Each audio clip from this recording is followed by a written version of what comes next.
자, 여러분 시험 보느라고 정말 수고하셨습니다.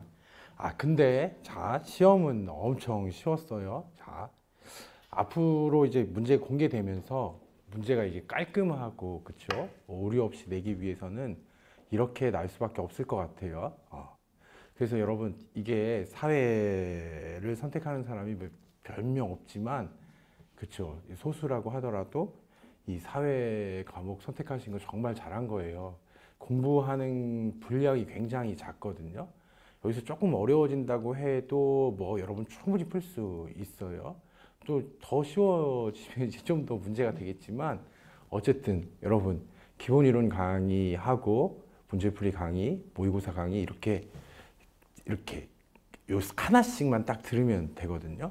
그럼 누구라도 어때요? 고득점할 수 있어요. 자, 그러면 이제 문제로 가볼게요. 자, 문제를 풀기 전에 이번 문제는 어때요? 사회문화가 8문제, 경제가 5문제, 법과 정치가 7문제 이렇게 났거든요. 근데 여러분이 이제 경제를 좀 어려워하는데 그게 5문제밖에 안 난다라는 거. 이것도 이제 소방직의 특징이 아닐까. 이제 앞으로 이렇게 나지 않을까 그런 생각이 들어요. 자, 그럼 1번부터 볼게요. 밑줄 친 기억리을과 같은 현상의 일반적 특징에 대한 설명으로 옳은 것이시죠. 사회문화 1번 문제로 항상 나는 거예요. 이거는 자연현상이냐 사회문화 현상이냐라는 거죠. 자, 기역 비하고 니은 가뭄은 뭐예요? 이건 자연현상이죠. 자, 디귿 농작물의 공급하는 건 누구예요? 사람이잖아요. 그렇죠? 기후제를 지내는 것도 사람이다. 우리가 이제 요거는 이제 생각하셔야 되는데 조금 어렵게 나면 자, SVO 이렇게 제가 이렇게 설명을 하거든요. 자, 사람이 나왔다 하더라도 어때요? 사람이 목적어로 개입하면 뭐야 이거는, 그치? 자연현상이에요. 사람이 뭔가 해야지 그래야 어때? 이게 사회문화 현상이다라는 거죠. 예를 들면 자, 온도가 높아져서 체온이 올라갔다. 이게 사람이 나왔지만 사람의 체온이 높아졌다. 그래도 이건 자연현상인데 이거는 이제 가장 쉬운 형태로 났어요. 자, 우리가 기억, 자연현상은 몰가치적이죠. 그쵸? 자, 몰가치적이다. 그래서 맞는 거고. 자, 기억이 맞는 거네. 그쵸? 니은은, 자, 당위법칙의 지배를 받는 건 뭐예요? 이건 사회문화 현상이죠. 당위법칙의 반대말이 뭐예요? 존재법칙이잖아. 그치? 그래서 니은은 틀렸다. 그럼 디귿, 자, 농작물의 공급. 자, 요게 중요한데 디귿이 중요한 거예요. 자, 우리가 사회문화 현상은 특수성이 있어. 그렇지만 어때요?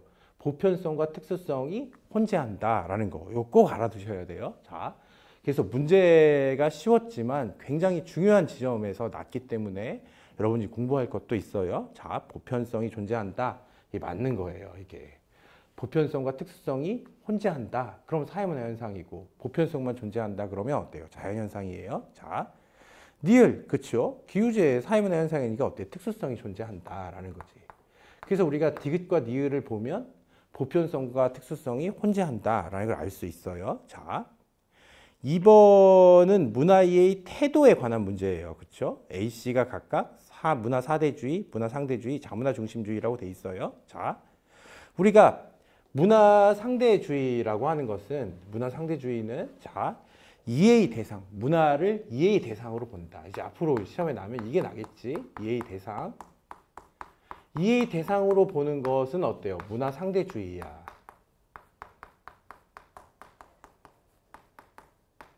그러면 평가의 대상으로 보는 게 이게 이제 자문화 중심주의하고 문화 사대주의예요. 자, 그래서 여기 보면 평가의 대상이라는 말이 무슨 말이에요? 우열이 있다라는 말이에요. 그래서 문화 간에 우열이 있다고 생각하는가? 라고 하면, 그렇죠? 아니라고 했으니까 이게 문화 상대주의가 된다라는 거죠. 자, 자신의 문화를 가장 우수한 문화로 간주하는가? 아니라고 했으니까 이게 문화 사대주의가 되고, 그렇죠? 자, 그렇다라고 한 게 이제 자문화 중심주의가 되는 거죠. A가 문화 상대주의, B가 문화 사대주의, 그렇지? C가 자문화 중심주의. 그래서 어때? 1번이 답이다. 이것도, 그치? 이것도 이거보다 쉽게 나올 수는 없는 형태로 났어요. 3번, 자, 사회문화 현상을 탐구하기 위한, 그치? 연구자의 태도다. 태도, 그치? 그래서 우리가 사회문화 현상을 바라보는 태도에는 뭐가 있어요? 뭐가 있는지만 알아도 맞출 수 있다라는 거예요. 이게 성찰적 태도가 있고, 그렇죠? 개방적 태도가 있고, 상대적 태도가 있고, 객관적 태도가 있어. 그렇죠? 자, 근데 여기 이제 읽어보면 이것은 연구를 진행하고 결과를 발표하는 과정에서 편협된 주장이나 이론에 빠지지 않고 연구 결과에 대한 다른 연구자라는 거죠. 다른 연구자의 비판을 허용하는 태도. 거기서 끝난 거예요, 여기서. 그렇죠? 우리가 이제 여러분 잘 보세요. 공무원 시험은 그렇지? 뭐 직렬을 막론하고 그렇죠? 직렬을 막론하고 굉장히 빠른 시간 내에 풀어야 되는데 밑에 쓸데없는 건 뭐 안 읽어도 된다. 그렇지? 다른 연구자의 비판을 허용하는 태도는 그럼 뭐가 되는 거야? 이 개방적 태도가 되는 거지. 그렇지? 다른 연구자의 견해, 비판. 그 다음에 이제 조금 어렵게 나면 뭐가 날 수 있을까요? 가설로서만 파악하는 태도다. 이런 거 나오면 개방적 태도죠. 자, 상대적 태도는 뭐예요? 이거는 연구 대상자 입장에서 보는 거, 감정이입적 이해 뭐 이런 거죠. 객관적 태도는 어때요? 제3자 입장에서 본다라는 건데, 자, 성찰적 태도는 어때요? 사회문화 현상의 이면에 숨겨진, 그치? 인과관계를 파악하거나 당연한 것을 당연하지 않게 본다 이런 건데, 요거 이제 알아두셔야 돼요. 개방적 태도, 다른 연구자의 견해를 비판을 허용하는 태도, 개방적 태도다. 자, 그 다음에 이제 4번이죠. 자, 위법성 조각 사유다라고 했어요. 자, 그럼 이제 위법성 조각 사유에는 뭐가 있을까요? 위법성 조각 사유에는. 위법성 조각 사유에는 정당 방위가 있고, 그렇죠? 이것보다도 어때요? 정당 행위가 먼저 있고, 정당 방위가 있고, 긴급 피난, 그 다음에 이제 자구행위가 있어요. 그렇죠? 자구행위가 있고, 피해자의 승낙이 있는데,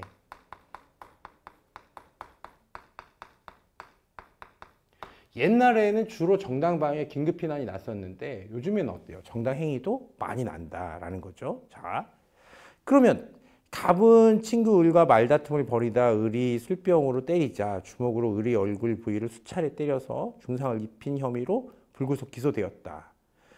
갑은 을이 부당한 침해를 방해하기 위해, 방해라는 말이 나왔잖아요. 그렇죠? 근데 이제 정당 방위 같은 경우에는 이거는 자, 현재의 부당한 침해다라는 거죠. 현재의 부당한 침해.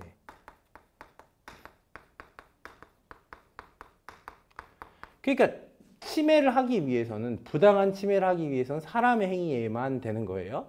그 다음에 어때? 침해의 현재성이 있어야 된다라는 거죠. 자, 긴급피난은 어때요? 현재의 위난인데 이거는 어때? 사람이 아니라 뭐 태풍이라든지 개라든지 이것도 가능한 거예요. 자, 요게 이제 주로 이제 이게 시험에 났었지, 그렇지? 그 다음에 정당행위는 법령에 의한 행위다. 시험에 항상 날 수 있어. 자, 현행범 체포. 업무상 행위는 시험에 안 나고 기타 사회상규에 반하지 않는 행위다.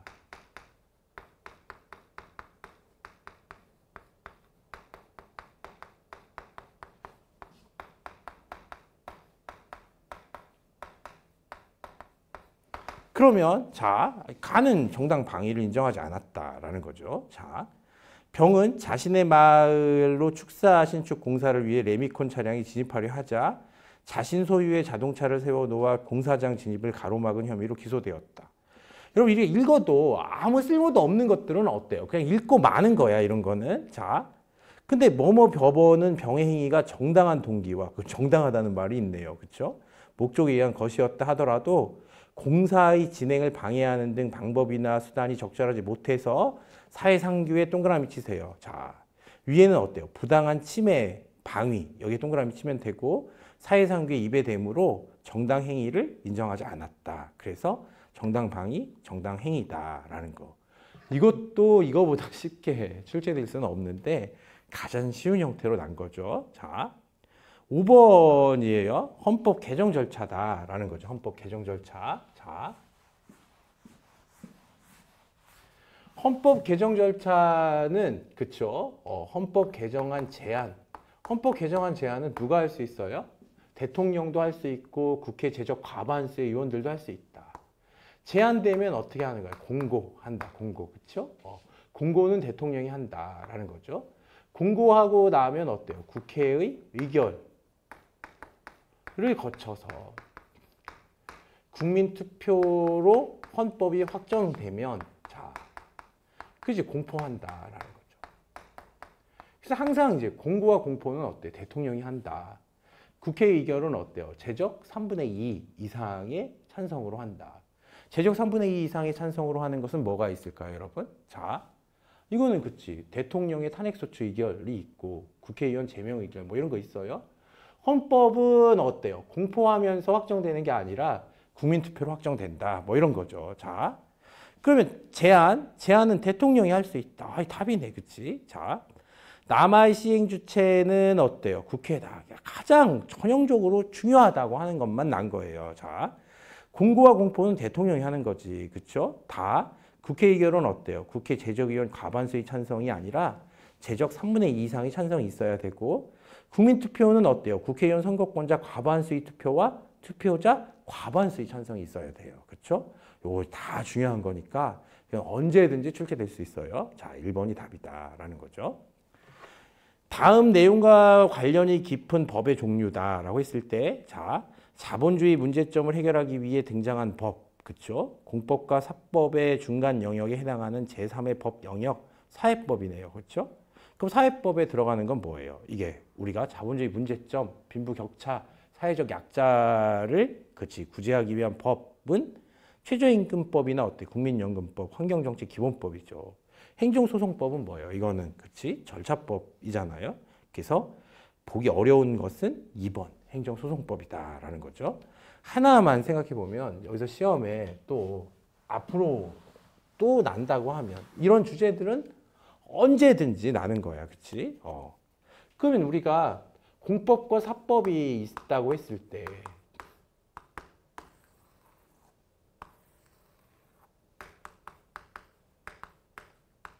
그러면 이게 공법과 사법이잖아요. 그럼 이 중간에 있는 걸 뭐라고 하는 거예요? 사회법이라고 하는 거예요.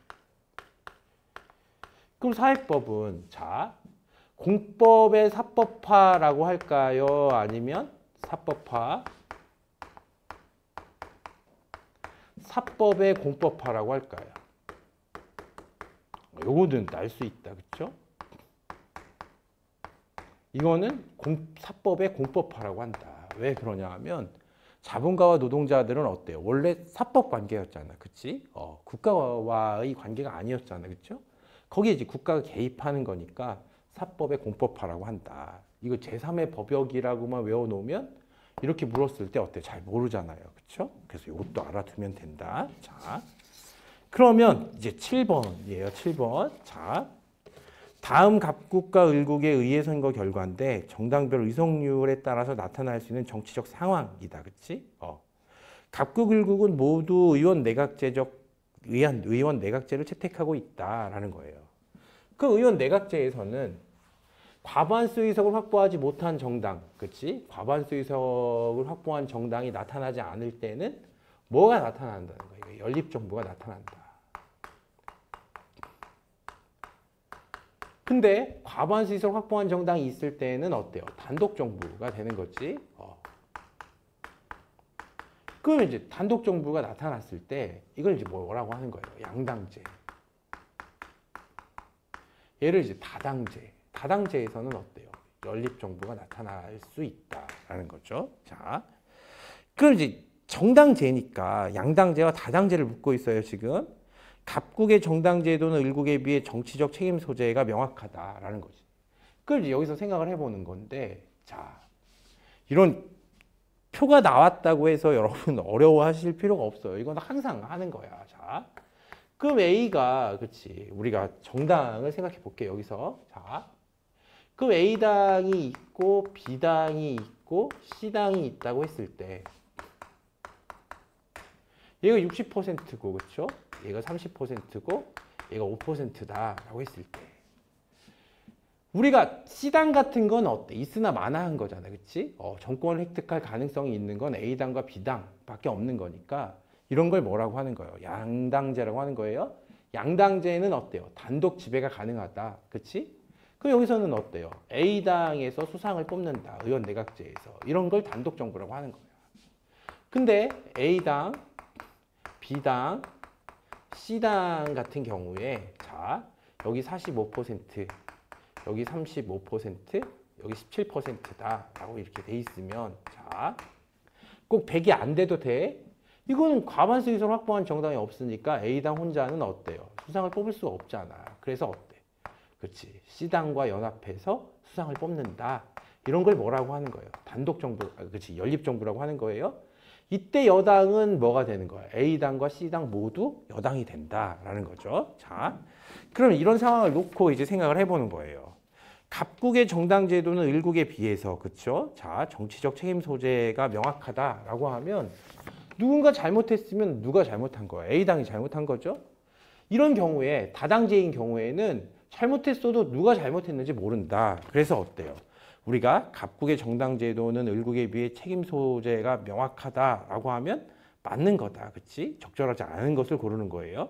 여러분, 이거 당연한 거지만 적절하지 않은 것이라고 하면 적절하지 않은 것에 동그라미 쳐놓는 거야. 이거는 을국의 정당 제도는 갑국에 비해 정당 간 대립 시 중재가 용이하다라고 되어 있는데 여러분 생각해 보세요. A당과 B당은 언제나 그치 앙숙지간이에요. 여기도 마찬가지지. 우리나라의 더불어민주당과 자유한국당 간의 관계를 생각하시면 돼요. 그 여기서 5%짜리 정당이 와가지고 니네 화해해 라고 해봐야 너 이 새끼야 가 라고 할 거 아니야. 그치? 근데 어때요? 이런 경우에는 서로 C당의 협력을 받아야 어때요? 집권할 수 있잖아. 그치? 그래서 여기서처럼 이 표현을 알아두세요. 정당 간 대립 시 중재가 용이한 것은 어때요? 을국이다. 다당제. 그치? 연립정부가 구성됐을 때. 3번 갑국 정당 제도는 을국에 비해서 전국이 불안해질 우려가 있다는 그치? 불안정해질 수 있다는 우려가 있다라는 건데 여러분 의원 내각제에서는 그쵸? 우리가 내각 불신임 제도가 있어요. 그러면 여기서는 이제 어떻게 하는 거죠?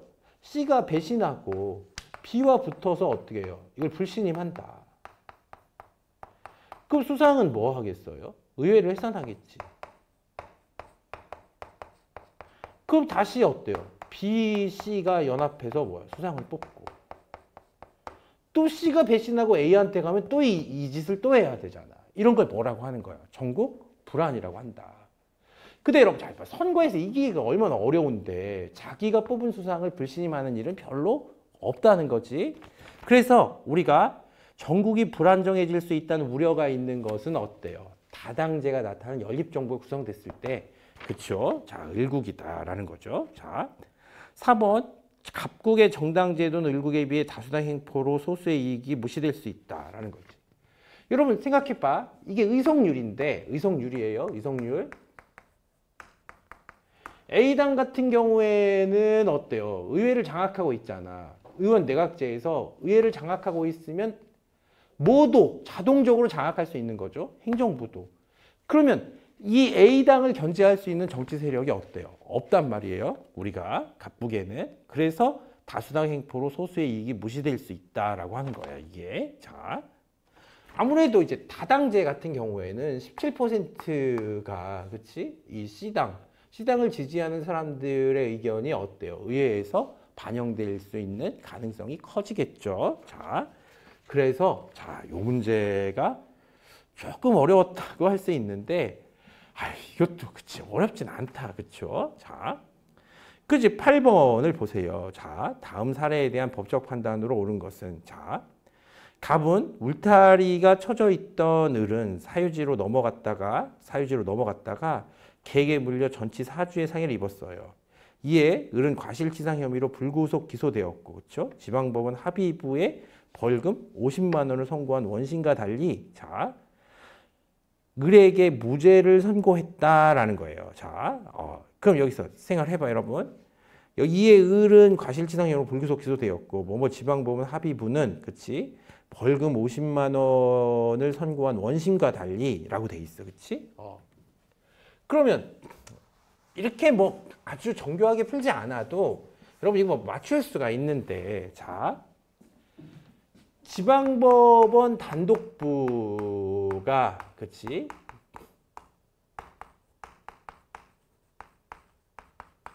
일심 재판을 했다면 2심은 어디 가서 하는 거죠? 얘는 지방법원 합의부에서 한다.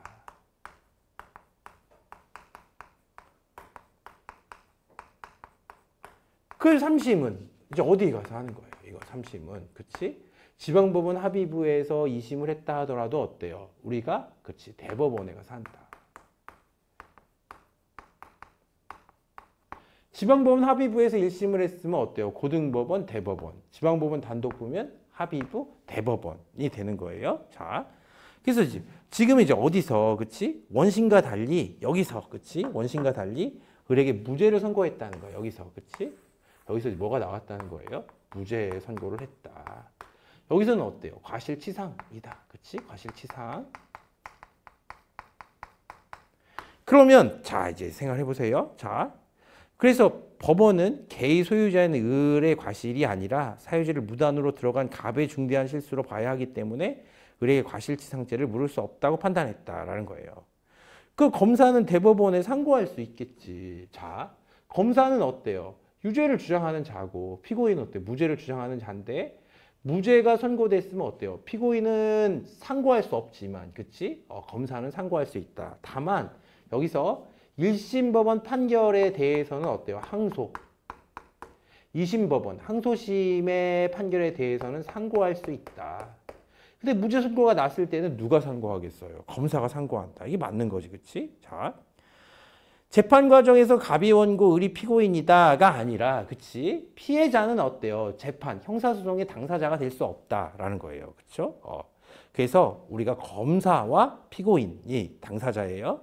판결이 확정되면 을은 형사보상을 청구할 수 있다라고 되어 있는데 형사보상을 청구하기 위해서는 어때요? 구금돼 있어야 돼. 그 다음에 어때요? 무죄 판결을 받아야 된다라는 건데 여기서는 어때요? 불구속으로 기소됐다라고 했잖아요. 그치? 그러니까 형사보상을 청구할 수는 없다. 무죄 판결을 받긴 했지만 불구속 기소되어 있기 때문에 불구속 기소되었기 때문에 무죄 판결을 받았어도 형사보상 청구를 할 수가 없다라는 거죠. 자, 경미한 범죄라면 더 무죄 추정의 원칙이 적용되지. 근데 여기서 알아두셔야 돼요, 여러분. 자, 우리가 여기서 설사 유죄 판결이 났다 하더라도, 그렇죠? 유죄 판결이 났다 하더라도, 여기서 유죄 판결이 났다 하더라도 유죄 확정 판결이 나오기 전까지는, 그렇지? 우리가 유죄 판결이 확정되기 전까지는 어때요? 무죄로 추정된다라는 거지.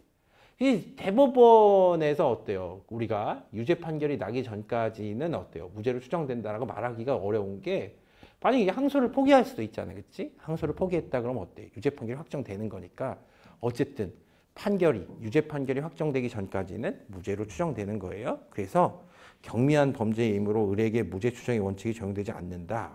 틀렸지. 그치? 자, 9번. 자, A씨에 대한 설명으로 옳은 것. 자, 이익집단 시민단체 정당 중에 하나라고 했어요. 자, 공익을 추구하는가에서, 그치? 공익을 추구하는가에서 아니다. 그치?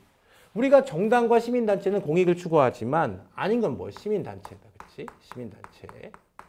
뭐야? 이익집단이다. 그치? 공익을 추구하지 않는 건 이익집단이에요. 그래서 여기서 C가 이익집단이라는 게 바로 나와. 그쵸? 자, 정권 획득을 목적으로 하는 건 뭐예요? A는. 그러면 A는 정당이지. 정권 획득을 목적으로 하는 건. 그 B가 이제 남는 게 뭐예요? 시민단체잖아. 그렇지? 이것도 가장 쉬운 형태다라는 거죠. 그러면 A는 공통의 목표나 이해관계가 있는 사람들이 자신들의 이익을 실현하기 위해 만든 단체다. 이거 이익집단이잖아. 자신들의 이익을 실현하는 거예요. 정당이나 시민단체는 어때? 국민 전체 이익, 그렇지? 공익을 실현하기 위한 거지. C는 정부의 한계를 보완하고 공공문제를 해결하기 위해 시민이 자발적으로 만든 단체다라고 되어 있는데 자발적으로 만든 단체도 맞고 정부의 한계를 보완하는 것도 맞아. 근데 우리가 어때요? 공공문제를 해결하는 것이 아니다. 그치? 자신들의 이익을 실현하는 거예요. 그래서 2번은 뭐에 대한 설명이야? 시민단체에 대한 설명이다.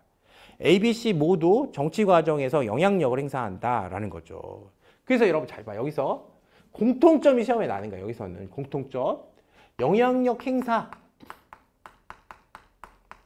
채가 정말 강조했다. 그치? 영향력 행사를 뭐라고 하는 거야? 이걸 참여라고 한다. 그치? 참여.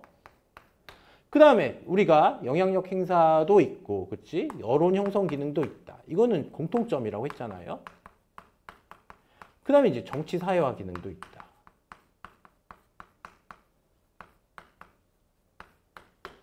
그 다음에 이제 감시와 비판 기능도 있는데, 이런 것들은 공통점이야. 이런 것들은. 그치? 그래서 A, B, C 모두 어때? 정치 과정에서 영향력을 행사한다. 이제 맞다라는 거죠. 그쵸? B는 자신의 활동에 대해서 정치적 책임을 진다. 정치적 책임 지는 건 뭐야? 정당. 그치? 정당은 어때요? 정치적 책임을 지고 정권 획득을 목표로 하고, 그쵸? 정보와 의회를 매개한다. 그치? 그 다음 어때요? 우리가, 그치? 공직 후보자를 배출한다. 그치? 우리가 대표를 배출하는 기능이 있다. 뭐 이런 거는 정당의 특징이다. 10번 법치주의를 보는 가불의 관점. 이것도 항상 시험에 나는 거지. 그치?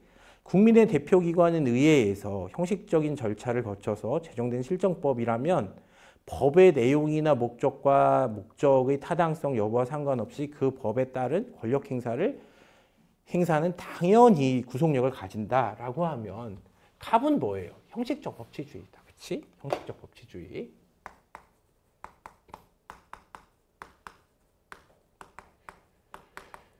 그 형식적 법치주의하고, 그쵸? 실질적 법치주의가 있는데,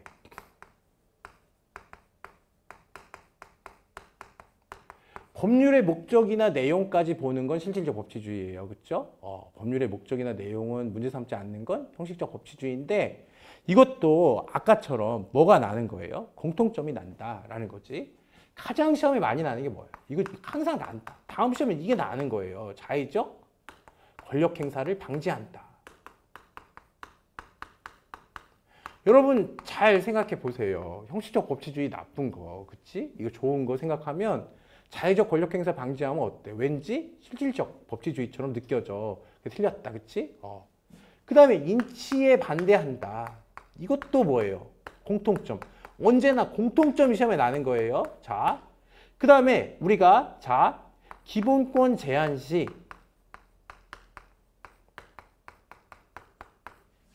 뭐가 있다? 법률적 근거를 요한다.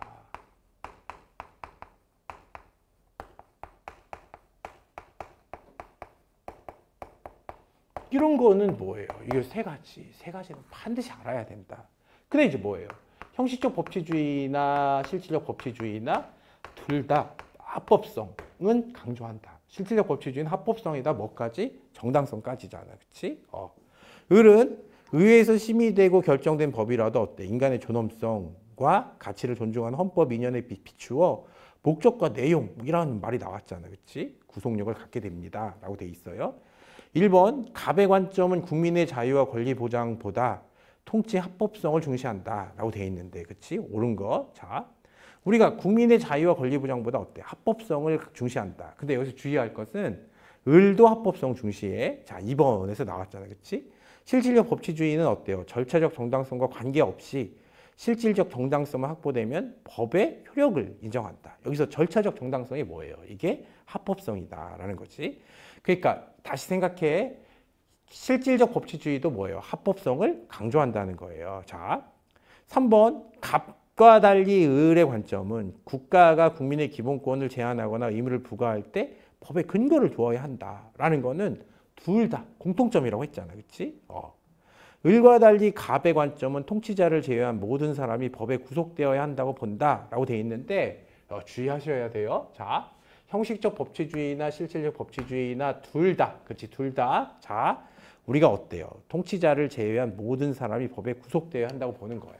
이게 뭐예요? 인치에 반대하는 것이고 자의적 권력 행사를 방지하는 거다라는 거죠. 자, 여기서 조금 이제 더 말을 해볼 필요가 있는데 예전에 그치 교과 과정이 개편되기 전에는 형식적 법치주의는 법에 의한 지배, 그치 실질적 법치주의는 법의 지배라고 해서 자 우리가 여기서 보면 통치자를 제외한 모든 사람이 법에 구속되어야 한다라고 하면 법에 의한 지배다 이렇게 했어요. 그럼 법에 의한 지배는 형식적 법치주의 아니야? 이렇게 생각할 수도 있었는데, 그치, 여러분 수능 시험에서 이게 바뀌었다, 그쵸? 사실 원래 이 내용 자체가 바뀐 게 아니라 교수님들이 자기들이 잘못 생각한 걸 인정한 거죠. 그래서 시험에 이것도 4번 별표하세요. 통치자를 제외한 모든 사람이 법에 구속되어야 한다고 본다라고 하면 이건 뭐가 되는 거야? 둘 다가 되는 거다. 자, 그럼 11번. 자, 관료제하고 탈관료제가 있죠. 그래서 관료제의 전형적 문제점과 탈관료제 현상에 대해서예요. 일단 목적 전치 현상은 뭐예요? 이거는 관료제의 전형적 문제지, 그치? 연공 서열에 따른 보상도 관료제야. 그러니까 이런 문제는 있잖아요. 우리가 하나씩 틀린 걸 제껴보는 거야, 이거는. 자, 그러면 1번 기억이 있고 여기 니은이 있는데 1번은 어때요? 목적 전치 현상은 맞아, 그치? 관료제니까, 그치? 이게 관료제고 여기 탈관료제잖아, 그치? 근데 연공서열에 따른 보상은 이거는 뭐예요? 탈관료제가 아니라 관료제니까 여기가 틀렸지. 2번 보세요. 자, 능력에 따른 보상은 벌써 여기 틀렸잖아. 능력에 따른 보상은 어때? 탈관료제죠, 그치? 수평적 관계를 강조하는 건 이제 맞아. 이건 탈관료제야. 3번. 자, 무사한일주의를 유발한다. 관료제. 그치? 무사한일주의. 의사결정 권한의 분산. 아이, 맞잖아. 그래서 3번이 답이다. 라는 거지. 4번을 보시면 중간관리층의 역할 비중이 감소한다는 탈관료제야. 그게 틀렸잖아. 그치? 개인의 자율성 중시하는 게 맞는 거니까 둘 다 맞는 건 뭐밖에 없어요? 3번밖에 없다. 이거가 뭐 어려웠을까 생각해봐도 그치, 어렵지 않았다. 그쵸? 자, 12번도 보세요. 이제 경제죠. 근데 여러분 법과정치 문제가 뒤에도 한두 문제 더 나오는데, 자, 경찰 시험 같은 경우는 있잖아요. 형법 문제가 형사소송법이나 형법 문제가 그렇게 잘 나오지 않아요. 왜 그럴까요? 형법이나 형사소송법 선택한 사람들이 너무 많아서, 그치? 또 형사소송법 문제가 난다고 해도 굉장히 어렵게 나거든요.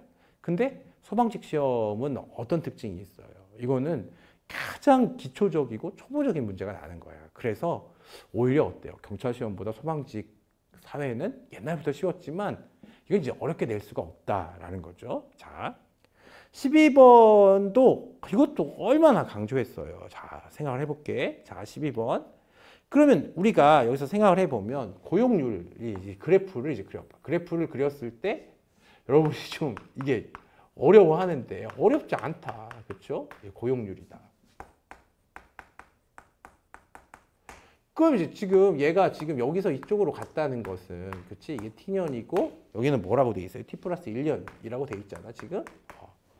그럼 여기서 이쪽으로 갔다는 것은 어때요? 고용률은 일정하다는 거네, 그치? 실업률은 증가했다는 거네, 그치? 상승. 증가라는 말 좀 이상하다, 그치? 상승. 그러면 거기서 언제나 15세 이상 인구에는 변함이 없다. 줄쳐, 그치? 그래서 생각을 해보는 거예요, 우리가. 고용률은 15세 이상 인구분의, 그쵸? 15세 이상 인구분의 취업자 수를 고용률이라고 하는 거지, 그치? 그러면 여러분 잘 봐. 지금 얘가 일정한데 고용률도 똑같아. 얘도 일정한데 얘도 일정해요? 그럼 이제 뭐야? 여기서는 우리가 취업자 수는 일정하구나 라는 거지. 취업자 수는 변동이 없구나. 그럼 이제 실업률을 보는 거지. 실업률은 경제활동 인구분의 실업자 수예요. 근데 경제활동 인구는 취업자 플러스 실업자 분의 실업자 곱하기 100이다. 근데 얘가 일정하다고 했잖아. 근데 이게 증가했지? 그러면 얘가 일정할 때 이게 증가할 수 있는 방법은 어때요? 실업자 수가 증가하는 수밖에 없다라는 거지. 자, 분모가 증가하거나 어때요? 분자가 증가하거나 분모가 감소할 때, 그치? 분수는 이게 어때요? 증가하는 거야. 생각을 해봐요, 여러분. 아주 쉽다. 자, 4분의 5하고 4분의 7하고 누가 큰 거야, 이게? 얘가 큰 거지. 그치? 그 다음에 여러분 잘 봐. 4분의 5하고 3분의 5는 누가 큰 거예요? 얘가 큰 거지. 숫자만 나오면, 그치. 여러분, 숫자만 나오면 막 머리가 정지하시는 분들이 있는데 어렵지 않다. 자, 보세요. 자, 분자가 증가하면 커지는 거고 분모가 감소하면 커지는 거다라는 건데 여기서 고용률이 일정하다고 했잖아. 그치? 고용률이 일정한 상황에서 어때요? 이게 일정하잖아. 그러니까 이 분수 자체가 일정한데 15세 이상 인구도 일정하다고 했어요? 그럼 취업자 수는 어때? 변동이 없다는 거지. 그럼 취업자 수가 일정한 상황에서 어때? 실업률이 증가했다면 분자가 커졌을 거다. 그래서 실업자 수가 증가했다라는 거예요. 여기서 우리가 실업자 수 증가. 이걸 알 수 있어. 두 가지를 알 수 있어요. 자, 취업자 수가 늘어났다. 취업자 수는 일정하다고 했잖아요. 실업자 수는 변함이 없다. 이 바뀌었네, 그치? 실업자 수는 어때요? 증가했다. 경제활동 인구가 줄어들었다고 했는데 경제활동 인구는 뭐예요, 여러분? 경제활동 인구는 취업자 플러스 실업자야. 얘는 똑같은데 실업자가 증가했다면 어때요? 이거는 경제활동 인구가 늘어났다가 되는 거지, 그치? 그 다음에 비경제활동 인구가 줄어들었다라고 돼 있는데 비경제활동 인구가 줄어들었다. 자, 요것도 이제 여기서 생각을 해보면 아주 기본적인 거다. 그치? 우리가 15세 이상 인구 이건 반드시 난다고 했지. 그치? 그러면 어때요? 경제활동 인구가 있고 비경제활동 인구가 있어요.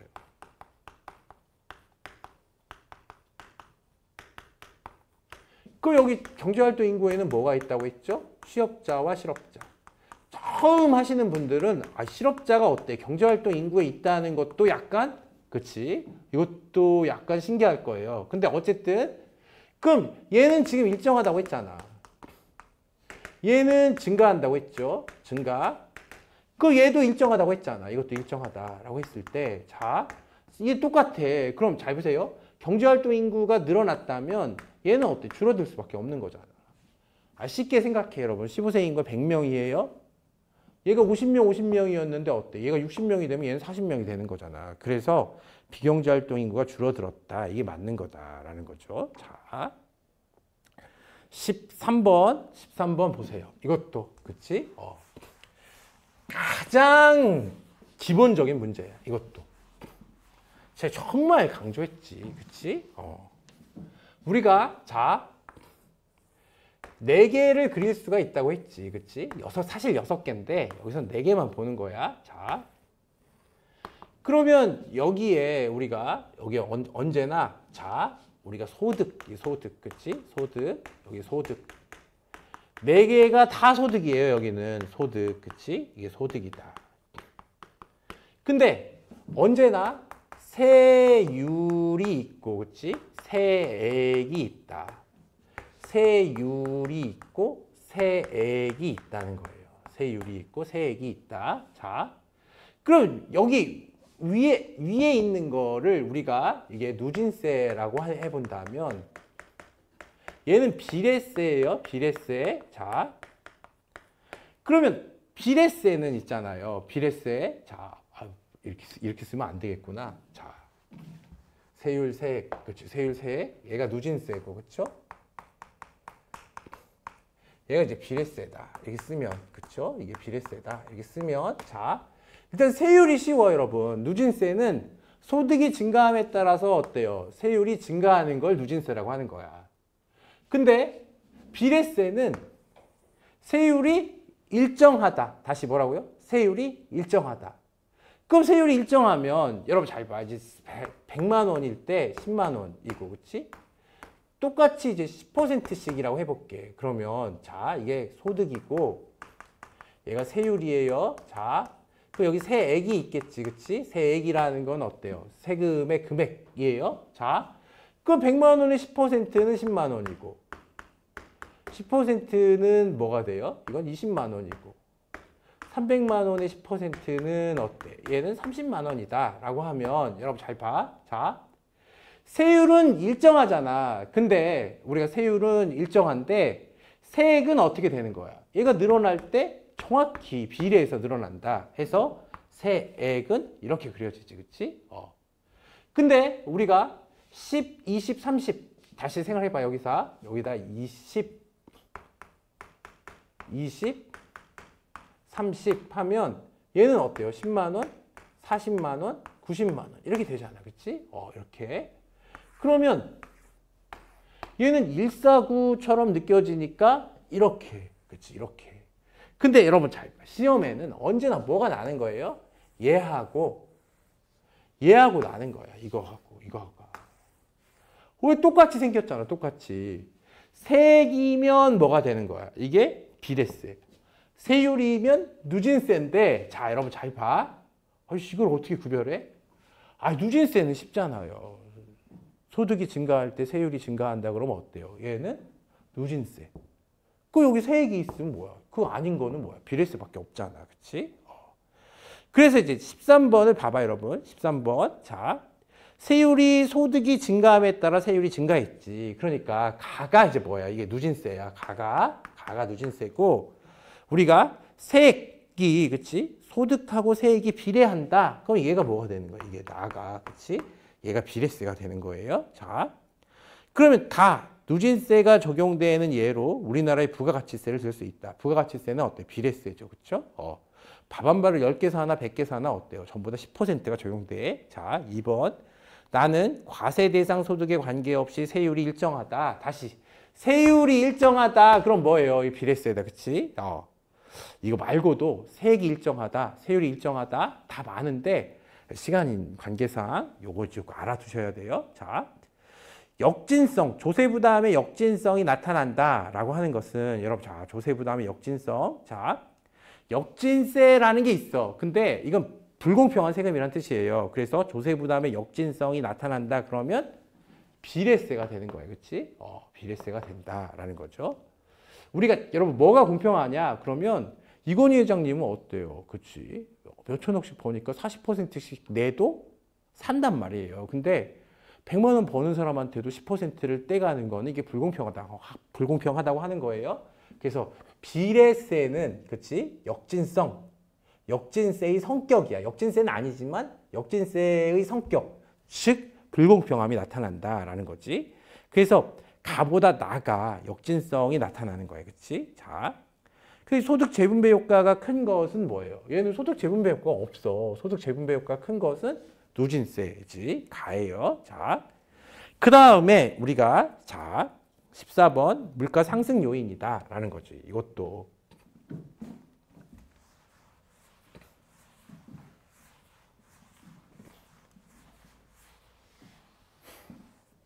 생각을 해보면 자 우리가 물가가 상승한다라고 하는 것은 자 여기 GDP가 있고 여기 물가가 있어요.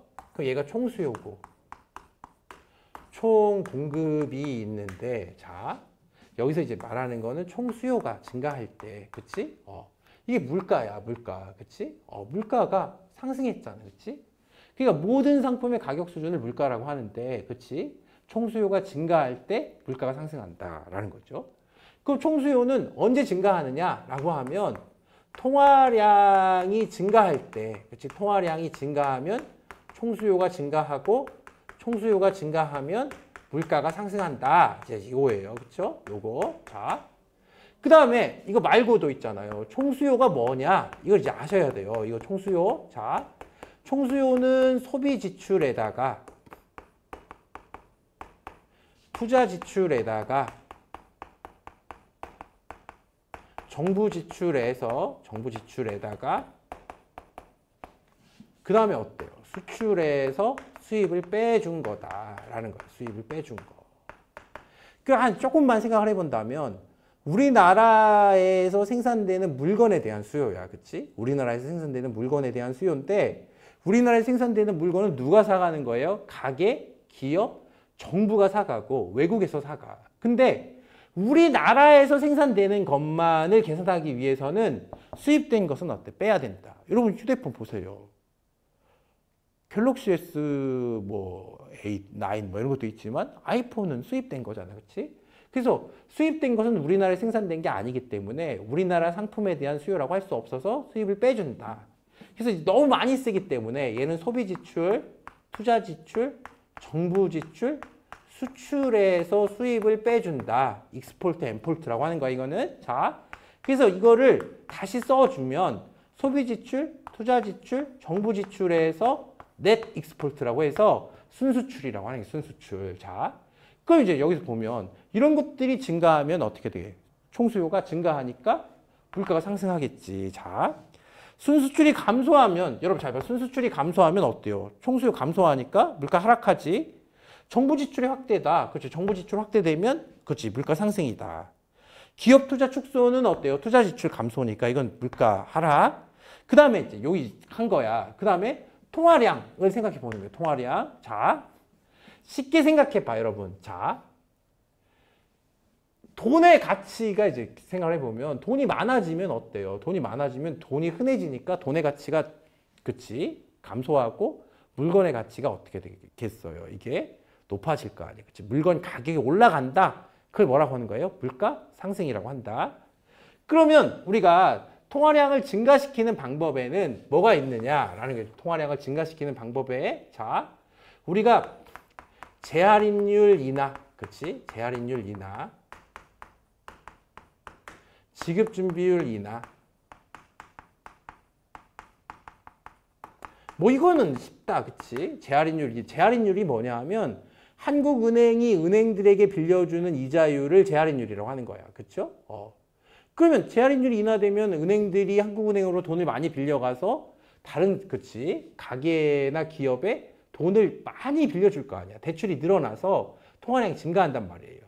지급준비율이라는 것은 우리가 자, 100원을 그치, 예금했다고 했을 때, 그치, 그냥 전부 대출해주면 어때요? 갑자기 돈을 찾아갈 때 어때요? 사람들이 못 찾아갈 수도 있으니까 남겨두는 비율, 이걸 지급준비율이라고 하는 거예요. 그래서 95%만 대출하고 5%, 여기까지는 안 되지만 어쨌든 5%는 꼭 남겨둬라 라는 건데, 이거를 어때요? 우리가 1%로 인하했다. 그러면 어때? 99%까지 대출할 수 있잖아? 그래서 지급준비율 인하도 통화량이 증가한다.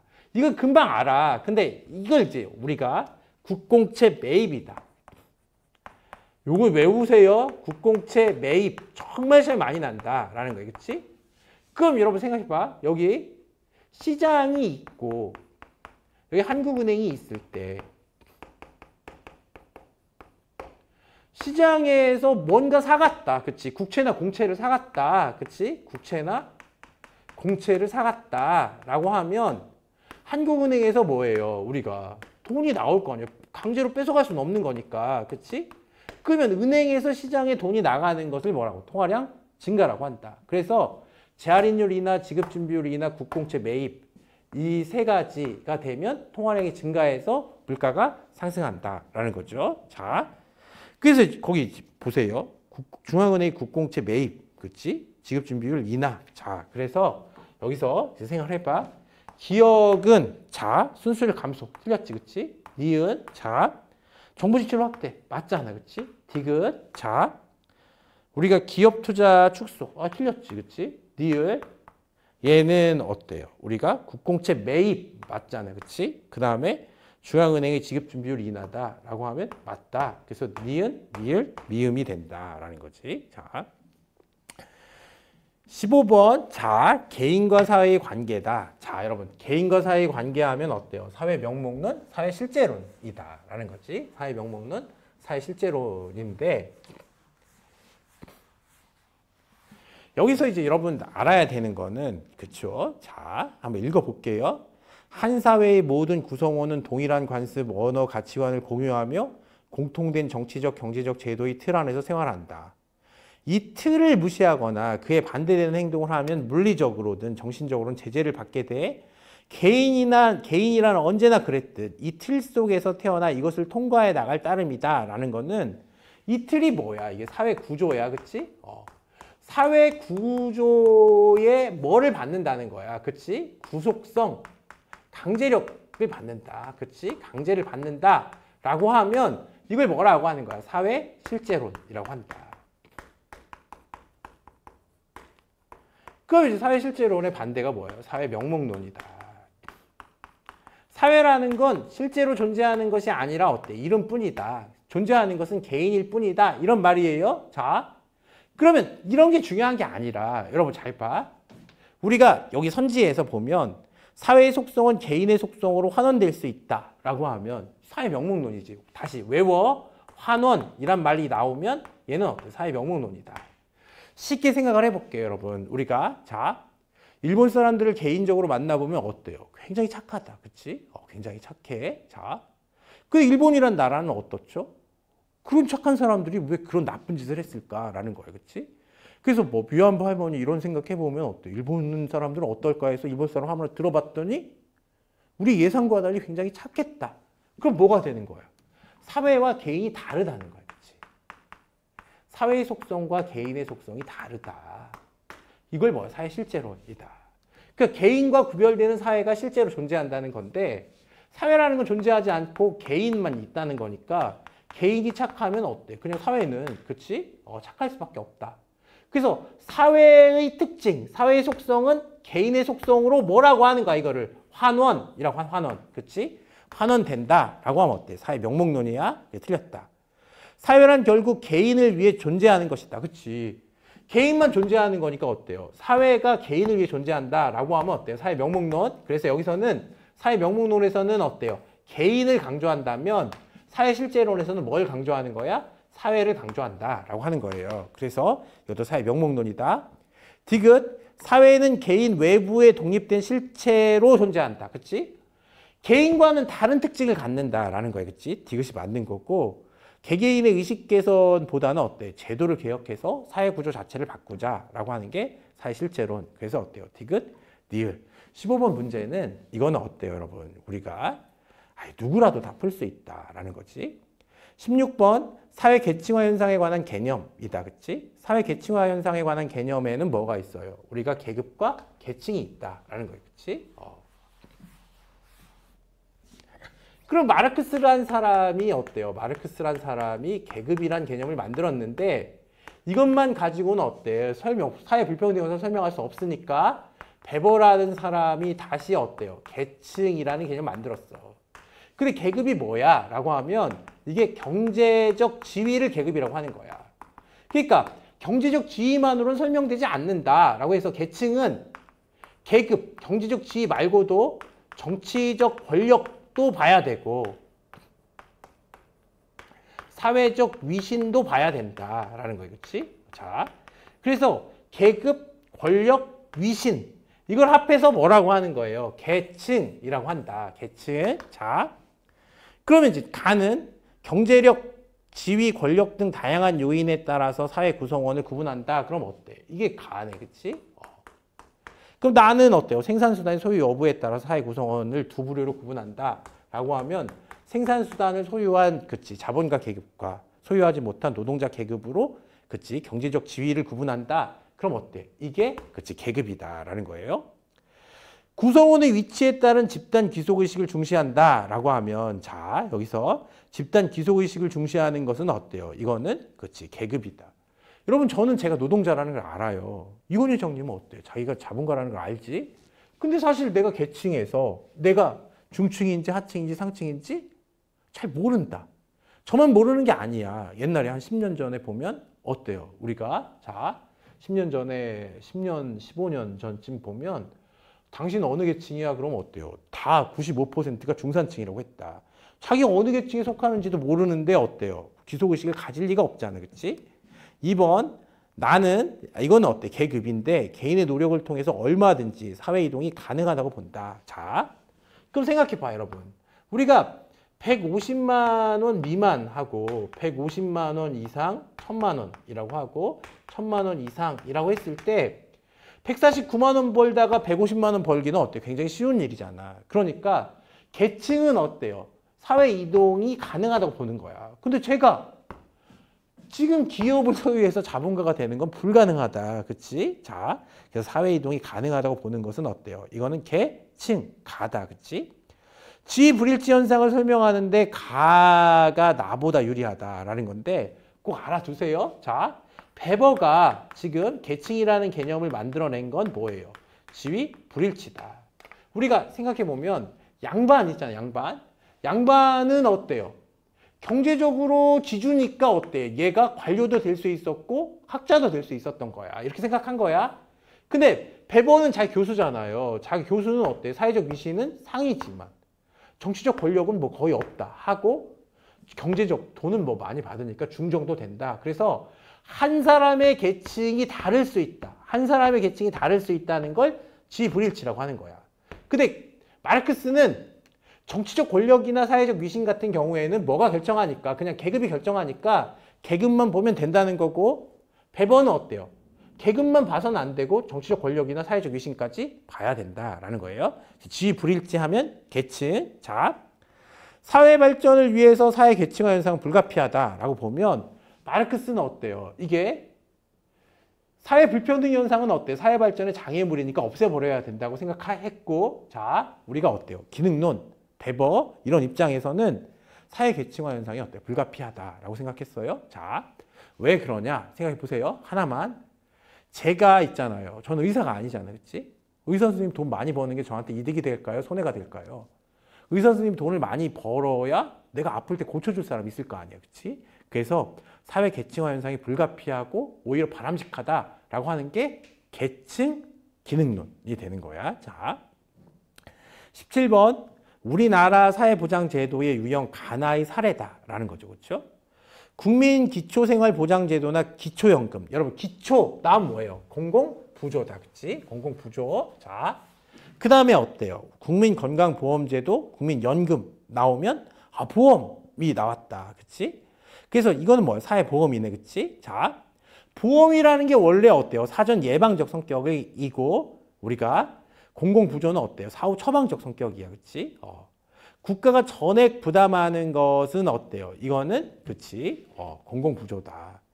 우리가 수혜자 부담의 원칙, 수혜자가 부담한다라는 거. 아니, 사회보험이라는 거는 여러분 보험자 집단에 가입해야 되는 거잖아. 그치? 보험자와 보험 계약자 집단에 가입해야 되는 거고 항상 돈을 내야지 보험의 수혜자가 될 수 있는 거야. 그래서 국가가 전액 부담한다 그러면 어때? 공공부조예요. 이거는. 자, 소득 재분배 효과가 큰 것은 어때? 공공부조지. 그치? 둘 다 금전적 지원을 원칙으로 한다.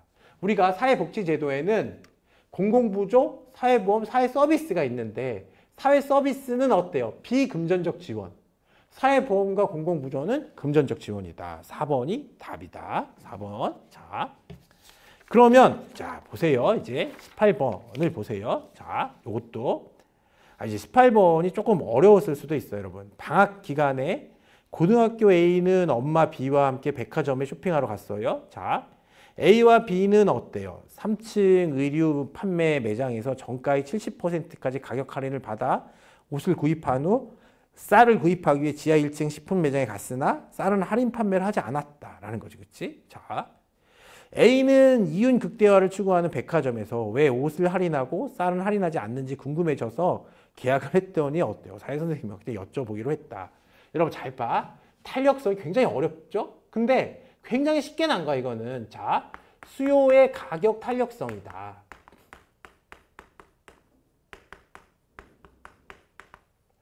그러면 수요의 가격 탄력성에는 어때요? 비탄력적인 게 있고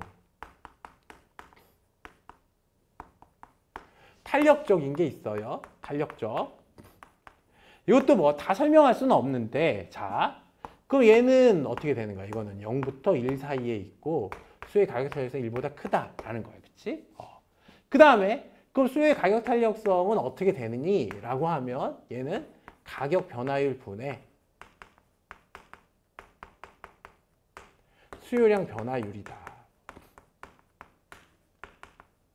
이게 무슨 말인지 모를 거야, 여러분. 이게 무슨 말인지 모르는데 자, 생각해봐. 자, 판매 수입이라는 게 있어요. 판매 수입. 이거부터. 여기서부터 출발하는 거야. 판매 수입이라는 것은 밥 한 밥 5개를 어때? 1,000원에 5개 팔았다 그러면 5,000원. 이게 판매 수입이야. 그러니까 가격에다가 판매량을 곱해. 아이 쉬운 거지. 그치? 근데 가격에다가 판매량은 뭐가 결정하냐면 수요량이 결정해. 그러면 여러분 잘 봐. 가격이 올라갈 때 어때요? 수요량은 떨어진단 말이에요. 감소한다라는 거예요. 그치? 그러면 여기서 생각해 봐야 되는 게 가격이 올라갈 때 수요량이 감소하는 건 맞는데 얘가 조금 떨어지는지 많이 떨어지는지 이게 문제가 된단 말이에요. 그렇죠? 그 가격이 여기 또 생각해 보면 여기다 또 써볼게. 자, 가격과 수요량인데 그럼 얘는 가격을 내릴 때는 어떻게 되겠어요? 조금 올라갈 때가 있고 수요량이 많이 증가할 때가 있다라는 거지. 그치? 그럼 여러분 잘 봐. 가격을 올려도 조금밖에 덜 안 사. 얘는 가격을 올려도 계속 산다는 거야. 이걸 비탄력적이라고 하는데 여러분 잘 봐. 이걸 뭐라고 하는 거야? 호갱이다. 호갱. 그치? 호갱. 자, 호갱은 어때요? 이게. 그치? 가격을 올려도 계속 사잖아. 그치? 근데 얘는 탄력적일 때는 어때요? 가격을 올리면 아주 민감하게 반응한다라는 거예요. 근데 호갱짓을 못하는 게 있어. 그치? 우리가 굳이 필요하지 않은 것들은 어떻게 돼요? 그치? 가격을 올리면 안 사면 되잖아. 그치? 근데 쌀은 호갱짓을 할 수밖에 없잖아. 그치? 가격을 올려도 어때? 안 먹을 수 없으니까 계속 사야 된다. 그치? 그래서 기억 보세요. 의류는 쌀보다 대체재가 한정되어 있기 때문이다 라는 거지. 생각을 해봐요, 여러분. 대체재가 많으면 어때? 그냥 그걸 사면 되잖아. 그러니까 가격을 올려버리면 밥 한 밥 가격이 올라갔다. 그럼 어때요? 우리가. 그치? 메로나 그냥 사 먹으면 되니까 밥 한 밥 대체재가 많으면 많을수록 탄력적이 되는 거예요. 그치? 그래서 대체재가 한정되어 있는 건 어때? 쌀이야. 그래서 틀렸다. 그치? 쌀은 수요의 가격 탄력성이 1보다 작기 때문이다. 그치? 1보다 작다라는 거잖아. 이게 비탄력적이란 말이에요. 그래서 쌀은 우리가 뭐가 될 수밖에 없다? 호갱이 될 수밖에 없다. 쌀은 사치적 성격을 가지지 않아. 사치적 성격은 옷 이런 게 옷도 좀 이상하다. 그치? 옷도 필수품인데 백화점이니까 이거는 그치? 쌀보다는 옷이 어때요? 사치적 성격을 갖는 거지. 비탄력적인 상품은 맞아요. 자, 수요량 변동률이 가격 변동률보다 크다. 자, 보세요. 수요량 변동률이 가격 변동률보다 크다는 것은 가격이 10% 상승했는데 자, 10% 상승하면 수요량은 뭐 30%씩 빠진다라는 거지. 그치? 또는 자, 가격이 10% 하락하면 수요량은 어때요? 30%씩 증가한다. 이런 거가 뭐예요?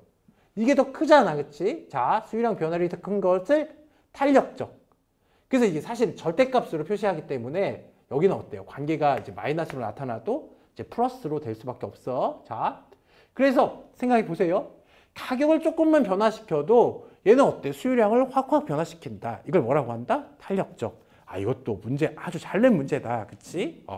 그래서 요거 이제 3번이 답이지. 그치? 3번. 자, 19번을 보세요. 19번. 19번은 자, 이것도 제가 100번 얘기해. 100번. 그치?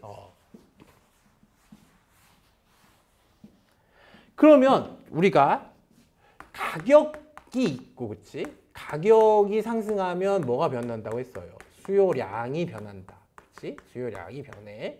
이거 수요 법칙이라고 하는 거지.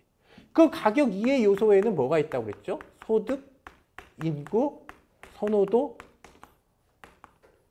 가격 상승의 예상. 그치? 가격 상승의 예상. 그 다음에 이제 대체재의 가격, 보완재의 가격인데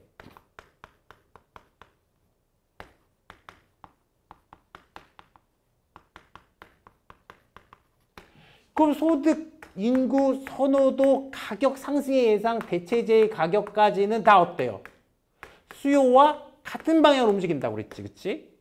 보완재의 가격만 어때요? 얘가 수요와 반대 방향으로 움직인다고 했어. 자, 보세요. 돈이 많아지면 많이 살 거 아니야. 인구 많아져도 많이 사고 선호도 높아져도 많이 사고 가격 상승의 예상이다. 가격 상승의 예상은 뭘 가격 상승의 예상이죠? 담배 가격이 내일 1,500원이 오른다라고 하면 아직 안 오른 거야. 그러면 내일 오르면 어때? 가격이 똑같아도 내일 오른다는 예상이 있으면 오늘 많이 살 거 아니야. 그치? 그럼 대체재의 가격이 올랐어요. 대체재는 밥 한 밥 메로나 같은 관계인데 대체재 가격이 대체재 가격이 올라서 안 팔리면 나는 많이 팔려. 그래서 어때요? 대체재의 가격과 수요는, 나의 수요는 그치, 같은 방향으로 움직여. 보완재는 여러분 신발 같은 거예요. 신발은 왼쪽 신발을 산 사람은 오른쪽 신발을 반드시 살 수밖에 없지. 함께 소비해야 이제 만족감이 높아지는 관계를 보완재 관계라고 하는데 그치? 왼쪽 신발을 사야 왼쪽 신발 산 사람은 오른쪽 신발도 사야 만족감이 높아지잖아요. 그러면 왼쪽 신발의 가격이 내리면 왼쪽 신발을 많이 샀으면 오른쪽 신발도 많이 팔린다라는 걸 뭐야? 이게 그치? 수요다. 자, 수요가 증가한다는 건데 여기 이게 나왔잖아. 이게 얼마나 내가 중요하다고 했어. 이거는 그치? 그럼 여러분 잘 봐. 대체재의 가격하고 그치? 대체재의 가격하고 수요는 같은 방향으로 움직여. 그치? 같은 방향으로 움직이면 대체재야. 그치? 보완재의 가격하고 수요는 반대 방향으로 움직여. 그치? 반대 방향으로 움직이면 그치? 이거는 보완재다라는 거예요. 그럼 A재와 B재는 서로 보완재다. 그치? 여기서 보면 A재와 B재예요. 이게 A재, B재. 그 다음에 자 여기서 B재와 C재는 서로 대체재다. B재, C재. 야, 그렇지? B재, C재는 대체재다라는 거지. 그럼 이제 생각해 보세요. 우리가 AJ 가격이 상승하면 BJ 수요는 감소한다라는 거죠, 그렇지? 자, AJ, BJ는 어때요? 이게 보완재니까 AJ 가격이 상승하면 어때? BJ 수요는 감소한다. 그럼 어때? 맞는 거지, 그렇지?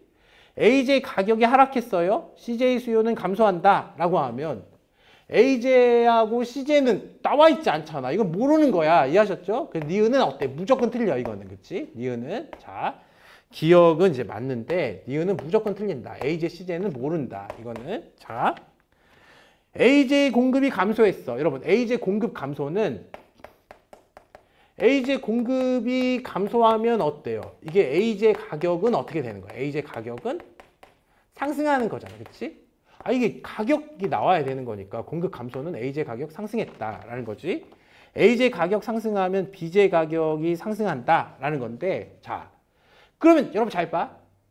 BJ 수요가 증가하면 어때요? BJ 가격은 상승해. 그렇지?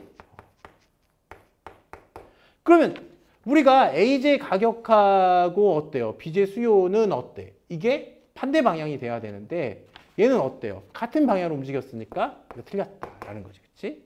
다시. 별거 아니지만 다시 생각해봐 여러분. 이런 것까지 해야 되는지는 그치? 여러분 처음 하시는 분들도 있으니까. 그치? 수요가 증가했잖아? 가격 상승, 거래량 증가, 판매 수입 증가, 사회적 잉여 증가 다 증가한다. 수요가 증가하면 가격이 상승하는 거야. 그래서 BJ 수요가 증가하면 어때? 가격이 상승했으니까 가격이 상승했다는 걸 알면 우리가 어때? BJ 수요가 증가했다는 걸 알 수 있어. 그래서 AJ 가격 상승, BJ 수요 같은 방향이니까 어때요? 같은 방향은 대체재잖아. 그치? 근데 AJ, BJ는 보완재니까 틀렸다. 자, BJ 공급이 증가했어. 자, 그럼 니을만 잘 보세요. BJ 공급이 증가하면, 그치? 그럼 BJ 가격은 어떻게 되겠어요? BJ 가격은 하락한다라는 거지. BJ 가격이 하락한다. 그럼 CJ는 BJ CJ는 어때요? 이거는 우리가 대체재 관계인데 그럼 우리가 CJ 수요가 그치 수요가 감소하면 CJ 가격이 어떻게 되는 거야? CJ 가격이 하락하는 거야. 그래서 BJ 가격하고 그치 CJ 수요하고 어때? 같은 방향으로 움직였잖아. 그러니까 어때? 이건 대체재가 되는 거죠. 자, 그래서 이제 답이 기억 니을이다라는 거지. 근데 여러분 이거 처음 하시는 분들은 좀 어려울 수가 있는데 아이 그치 이 정도는 한다. 그치? 20번 보세요.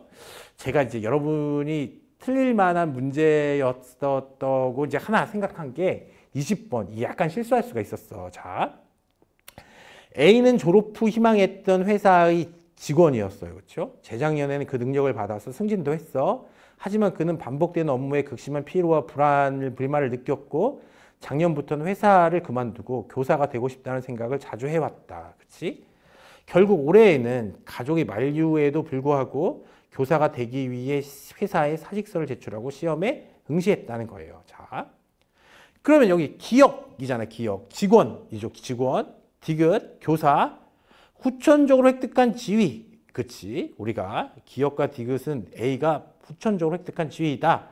이게 있잖아, 여러분. 잘 봐. 이게 맞았다고 할 수 있어. 그치? 직원이나 교사가 어때요? 둘 다 성취지위 맞잖아. 근데 요즘에 이제 나오는 트렌드야. 그래서 제가 사실은 이게 모의고사 때도 이제 제가 했어요. 자, 얘는 교사가 자기가 아직 교사가 된 건 아니니까 A가 후천적으로 획득한 지위라고 볼 수는 없다. 그래서 시간이 없을 때 1번 읽고 그냥 맞았다고 한 사람들이 많이 틀렸을 가능성이 있어. 이거는. 자, 2번 니은. 자, 니은은 역할에 대한 보상하면 틀린 거지. 그치? 역할, 행동에 대한 보상이다라는 거죠. 자, 여러분, 자, 역할과 역할 행동은 구별하기 어렵기 때문에 역할 행동은 뭐야? 과거형으로 나타난다. 그치? 역할은 뭐뭐 해야 하는, 뭐뭐 하기 위한, 뭐뭐 하는 이런 식으로 어때요? 그치? 의무야, 역할이. 자, 의무니까 이렇게 구별하면 된다고 했어요. 근데 어쨌든 역할에 대한 보상하면 틀려. 그치? 3번. 그치? 요즘에 나는 트렌드예요. 자, A는 수속 집단과 준거 집단이 불일치를 경험했다라는 거죠. 그치? 교사가 준거 집단이고 자신의 지금 소속 집단은 어때요? 회사잖아. 그치? 역할 갈등을 합리적으로 해결했다라고 했는데, 그치? 여기서 여러분 잘 봐. 역할 갈등이라고 하면 어때요? 의무 두 개가 충돌하는 거야. 근데 의무하고 구별해야 되는 게 어때요? 희망. 희망은 의무가 아니잖아. 내가 그냥 교사가 되고 싶다는 거지. 교사가 되어야 할 의무 이런 게 있는 건 아니기 때문에 역할 갈등 자체가 성립하지 않는다. 여러분 이제 시험 문제를 다 조금 자세하게 풀어봤어요. 자, 서방직 시험 해설은 처음 하기 때문에 제가 자세하게 풀어봤는데 여러분 이 정도 문제는 그치? 여러분이 강의만 들어도 어때요? 그냥 강의만 들어도 이 정도는 만점 맞을 수 있다라는 거지. 그래서 자, 이번에 시험을 잘 보신 분들은 어때요? 정말 축하드리고 이번에 시험 점수가 잘 나오지 않았더라도 저랑 같이 하면은 이 정도는 어때요? 누구라도 100점 맞을 수 있어요? 장시간 수고하셨습니다. 감사합니다.